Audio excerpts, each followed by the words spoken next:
Welcome to the podcast, Serving in Business. This is your host, Steve Ramona. I'm so excited. She's a sister from another mother. I love her to death. We know each other over a year. You're going to be listening to a wonderful lady, Janet Greer, who is the Director of Member Success with H7 Network. Janet, why did you become involved with H7? Like most people, I needed to get out there and I needed to really build my network. And I was in a position where I didn't have a lot of flexibility with my calendar, and H7 was the perfect fit. I went to a meeting and it was all about connecting and helping each other and really serving to find out, how can I build my business? Give me some ideas. And in the business building activity portion of the meeting, I really took a lot away from that. And I was hooked. My first meeting, I'm like, I'm going to keep coming back. And then how can I become more involved? And leadership was an opportunity. And then it just went from there. 5 years later, here I am. I love that. And just audience, so you know, I've been a member and I helped run one of the groups in H7. It's been fabulous for my business. That's why I wanted to bring Janet on, because she does such great things. And as you can tell in her title, she's a member relations director. She works with the members directly. What would you say to the audience why they would become a member of H7? Becoming a member is so important because it shows other people in the community that you're committed, that you want to help the community to thrive and really grow their business. It's not just I'm going to drop in thing. It is like, I'm going to see you week after week. And if I'm not there, I want people talking about my business and how I can help them. And if you're not committing to a group, an organization, and I'm not just talking about H7, I'm talking about anything. If you're not committed to it, then you're not going to be helping those people in the organization. So that's why it's so important to be part of the organization as a member, so you can continue to build those relationships. And what's important for people, this is not one group, one meeting a week. Can you tell the audience how many meetings a week that H7 has, how many members it has, and how many different countries? So right now we're over 1,000 members. We have members in 41 states and 8 other countries. And you can go to a meeting 5 days a week, Monday through Friday. We have all different time slots. And the beauty about H7, we're small but growing. And that means that there are other opportunities for leadership. And, if you want a meeting that meets at 8 o'clock at night, you can be the leader. That's we will fantastic. work with you to build that. So that's what I love about H7. Oh, that's great to hear. And that's serving. Because my next question was, how do you serve? You just said that, turning people into leaders who can now serve other people. And Serving in Business, our podcast, that's what it's all about. When you serve one person, that person serves another, and now we have that domino effect. And it's a powerful tool. Going through your bio, I'm going to get a little personal here, but I know you well enough I could do that. You get a bachelor's and a master's. So you have a lot of education, and you're a president of a few groups, and you've been involved. How has that helped you be a member director or member success with H7? Has that fit into your role now? Oh, most definitely. I think it shows, or hopefully it shows that I'm a lifelong learner, and I don't know it all because I have a piece of paper that hangs on the wall. I love to learn new things, and I learn things all the time. And even in a leadership role, you learn from others, and it helps you in a leadership role to grow yourself because it puts you outside of your comfort zone. And we all know that's where you grow. The more you get outside of your comfort zone, you're going to grow personally and professionally. And that's why I have belonged to so many organizations where I've been on the board of directors, because I know that's what's going to make me grow. Because believe it or not, I'm actually pretty shy. And this takes a lot for me to get out there and be in front of people. But the more I do it, the more I love it, because I meet so many incredible people. And that's what I really love about my job. That's a great thing. And you said a magic word there. It's learning. I study 30 minutes a day. I try to do it 7 days a week. I do at least 5 days a week. Learning is, again, serving yourself. And Janet embodies that tremendously by how she does her job. And I've seen her interact with members. Again, I'm going to put Janet's contact information in there. You could come as a guest, come to one of these groups that she's talking about, and get involved in the culture and the environment that she's mentioning. Let's talk about one of your favorite books. And this is a serving in business. Books are really important. Give me one of your books and why you read it and how you think it can help the audience.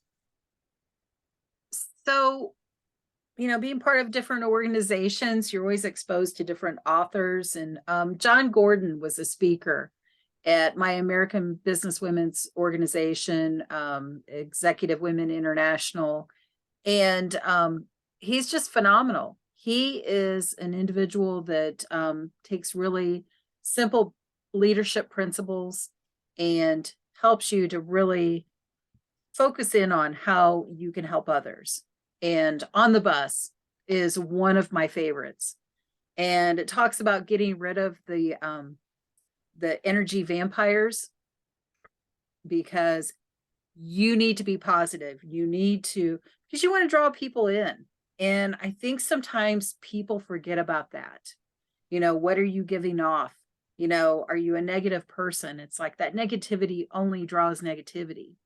Positivity really draws people into you, helps you with your sales, helps you really grow your business. And that is a great way to serve others.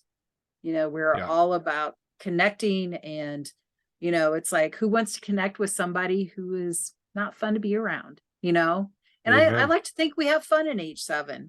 Yeah. And that was when you said vampire, energy vampire, whatever, that phrase was so awesome. How do you keep, because my experience with it is so positive every time I go to a meeting or I run the meeting, what do you think separates H7 from other groups to be able to have that opportunity for it to be such a positive experience for people joining? I think for us, we interject and have conversations, and we include everyone in the conversation. Yeah. That is my goal when people pop into a Zoom room, acknowledging people. And I don't know if you've noticed it, but if somebody's not acknowledged right away, I start to get a little antsy. It's like, hey, we have somebody new. It's like, even though we're in conversation, because we want people to feel welcome. Everybody's been in that situation where you walk into a networking room and you feel like, I'm not going to connect with anyone. We want people to connect. We want to find fun things that we can connect on. Today in a meeting, we were talking about music.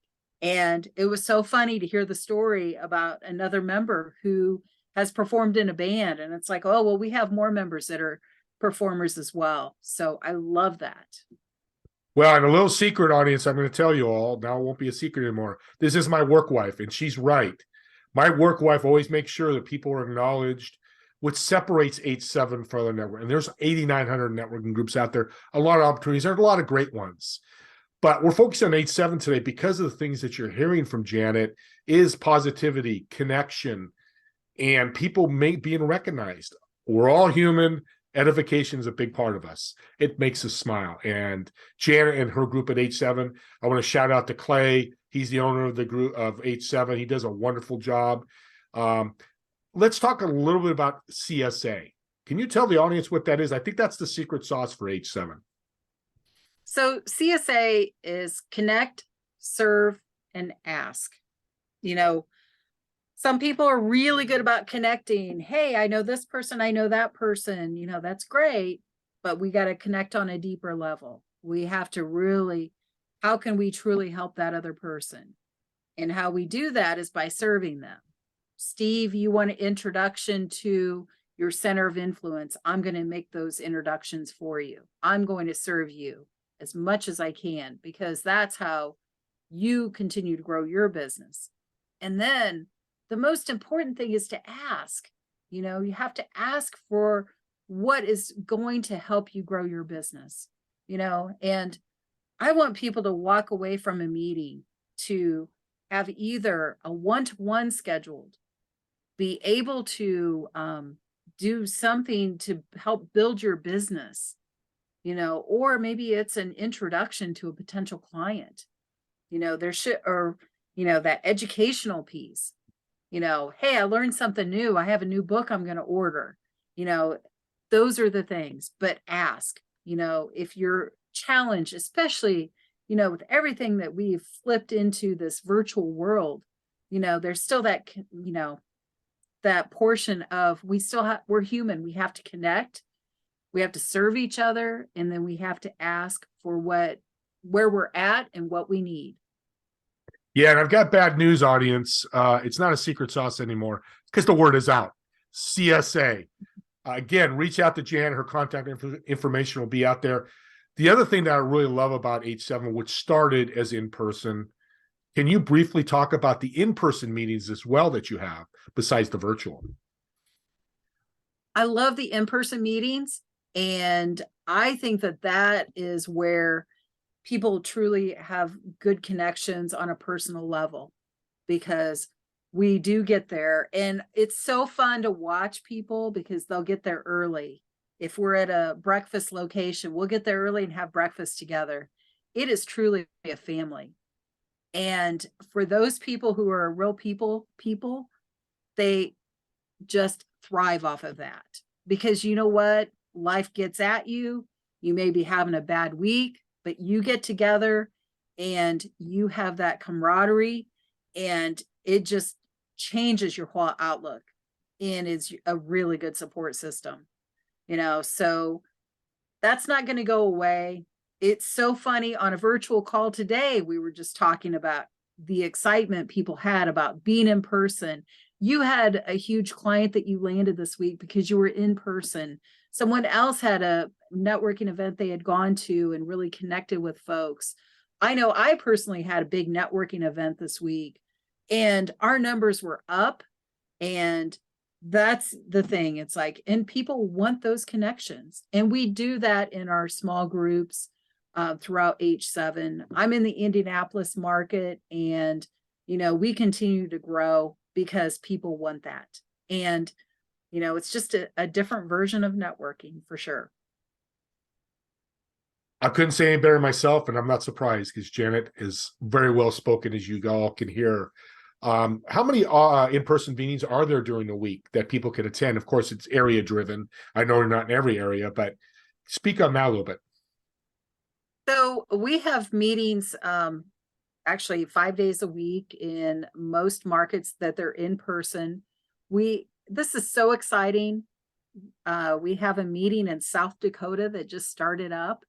They start with one meeting, and they've already had talks of getting another group going, and that's how it happened in the Indianapolis market. We were in one location, and then it just grows. It's a hub, it just keeps multiplying. And that's the beauty of it. And with H7 as a member, you can go to any of those meetings. So if this week you want to be at the Monday meeting, you can do that. Next week, maybe it's the Friday meeting. And, it's just more opportunities to meet more people.